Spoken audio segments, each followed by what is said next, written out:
நான் மெயினாக என்னோட மெயின் ஸ்பெஷாலிட்டி என்னென்னா பாய்சன் கேர் தான். ஏன்னா நான் கிட்டத்தட்ட இப்போ வந்து டாக்ஸிகாலஜியில் திண்டுக்கல்ல எனக்கு நல்ல ஒரு ரிசல்ட் கிடைச்சிருக்குது. பிகாஸ் ஆஃப் எனக்கு அந்த மாதிரி ஒரு டீம் அமைஞ்சுது. அந்த டீமை வச்சு நாங்கள் நல்லா அதுக்கேற்ற மாதிரி பண்ணோம். எலி மருந்து சாப்பிட்டு பிழைச்சவங்களே இல்லாத போது கூட நாங்கள் எலி மருந்து சாப்பிட்டவங்கள பிழைக்க வச்சிருக்கோம். ஆமாம் ஆமாம் ஆமாம். இன்னைக்கு பாத்தீங்க அப்படின்னா சின்ன சின்ன பசங்க நேற்று கூட 22 வயசு பையன் வந்து ஹார்ட் அட்டாக்ல இறந்துட்டான்னு சொல்லிட்டு ஃபேஸ்புக்கு சமூக வலைதளங்கள்லாம் எடுக்கிற பொழுது இவர் இறந்துட்டாரு அவர் இறந்துட்டாருன்னு சொல்லிட்டு ரொம்ப கொடூரமா இருக்குது. அந்த ஹார்ட் அட்டாக்ல நீங்க சொன்னீங்க 2 பேர் ஏறி நிக்கிற மாதிரி ஒரு பெயின் அப்படி இருந்தீங்க. ஒரு சிலருக்கு வந்து சுருக்குன்னு அதை வெட்டி ஃபுல்லுக்குன்னு இழுக்கிற மாதிரி சுருக்குன்னு அதுவும் வந்து அதே ஹார்ட் அட்டாக். அந்த நெஞ்சு வலின்றது பாரமா இருக்கும். 2 பேரும் ஏறி உட்கார்ந்தா நின்னா எப்படி இருக்கும் அப்படி இருக்கு அப்படின்னா ஒரு சில பேருக்கு நடந்தாலே மூச்சு வாங்குதுன்னுவாங்க, ஒரு சில பேருக்கு படிக்கட்டி ஏறினா மூச்சு வாங்குதுன்னுவாங்க, ஒரு சில பேருக்கு படுத்தாலே மூச்சு வாங்குதுன்றாங்க.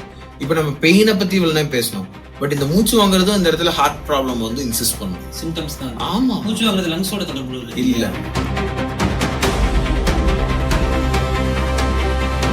பொதுவாகவே வந்து பார்த்தீங்கன்னா நிறைய பேருக்கு நெஞ்சு வலி இங்கே வலிக்குது, எனக்கு இங்கே வலிக்குது, இங்கே வலிக்குது, எனக்கு கை குடையுது, இது வந்து கேஸ்ட்ரிக் இஷ்யூவாக இருக்கும், ஒன்றும் பிரச்சனை இல்லை பார்த்துக்கலாம் அப்படின்னு நம்பக்கூடிய ஒரு ஆள் சின்ன சின்ன வலிக்கெல்லாம் வந்துட்டு ஐயோ எனக்கு ஹார்ட் அட்டாக் வந்துச்சு போச்சு அவ்வளோதான், எனக்கு கையெல்லாம் குடையுது, அது கோரிலேட் பண்ணுறது, இங்கே கை குடையுது, எனக்கு நெஞ்சு வலி வலிக்குது, எனக்கு இன்னமும் ஆயிடுச்சுன்னு சொல்லிட்டு ஒரு ஆங்ஸைட்டி ஆகி அதிகமாக தன்னைதானே நினச்சி கவலைப்படக்கூடிய எக்ஸ்ட்ரீம் லெவல் ஒரு பக்கம். இன்னொரு பக்கம் வந்து நெஞ்சு வலியிறப்ப சும்மா வாய் தொழிலாக இருக்கும்டா ஒரு சோடா வாங்கி சரியா போயிடும், சோடா வாங்கி குடிச்சிட்டு நாலு ஏப்பத்தை விட்டுட்டு சரியாயின்னு சொல்லிட்டு அது ஒரு கவனக்குறைவு. இப்போ மக்கள் வந்து நெஞ்சு வலினா எப்படி அதை வந்து how to differentiate either that pain is causing from the gastric or the heart? The very good question. ஏன்னா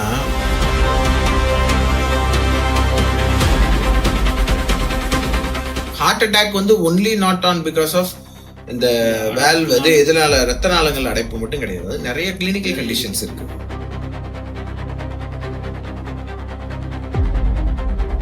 பத்ரால வந்து எல்லா இப்படி ஒரு அன்பான டாக்டர் வந்து எங்களுக்கு ரொம்ப திண்டுக்கல்ல பொதுவாகவே இப்படி அன்பா பேசக்கூடிய ஒரு மருத்துவர் வந்து அரிது.